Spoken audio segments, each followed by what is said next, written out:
झूठ का पर्दाफाश। क्या नेहरू हिंदू विरोधी थे? अक्सर देश के प्रधानमंत्री जवाहरलाल नेहरू पर भाजपा की ट्रोल आर्मी इल्जाम लगाती है कि वह हिंदू विरोधी थे। कुछ लोग तो ये भी अफवाह फैलाते हैं कि वह मुसलमान थे।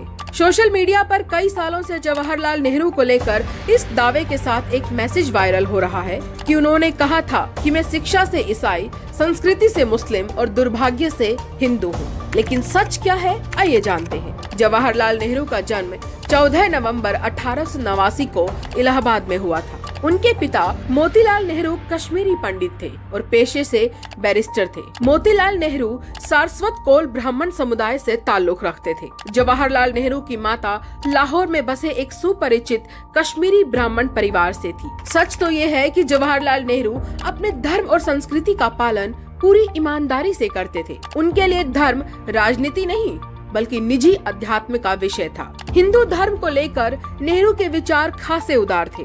वे महात्मा गांधी की उसी धार्मिक दृष्टि से प्रेरणा लेते थे जो कहती थी कि इतने विशाल देश को धर्म को किनारे रखकर नहीं चलाया जा सकता। उनके लिए धर्म का मतलब एक निजी आध्यात्मिकता थी। यह बात सच है कि जवाहरलाल नेहरू धर्म के राजनीतिक इस्तेमाल के खिलाफ जीवन भर डटे रहे। हिंदू धर्म की सभ्यता, संस्कृति और विरासत में उनकी गहरी रुचि थी और वो उसका पूर्णतः पालन करते थे। अब आते हैं नेहरू जी के ऊपर लगाए गए दूसरे इल्जाम के बारे में। सच तो यह है कि नेहरू ने ऐसा कभी नहीं कहा कि वो दुर्भाग्य से हिंदू हैं। ये बात हिंदू सभा के अध्यक्ष NB खरे ने बोली थी। भाजपा समर्थित ट्रोल आर्मी नेहरू जी को हिंदू विरोधी साबित करने के लिए चाहे जितनी कोशिश कर ले, लेकिन सच तो ये है कि हिंदू धर्म की सभ्यता, संस्कृति और विरासत की रक्षा करने के लिए उन्होंने जो कदम उठाए, जो काम किए, उसकी मिसाल कहीं और नहीं मिलेगी। झूठ की बुनियाद पर पंडित नेहरू की छवि बिगाड़ने की भाजपाई साजिश कभी कामयाब नहीं होगी।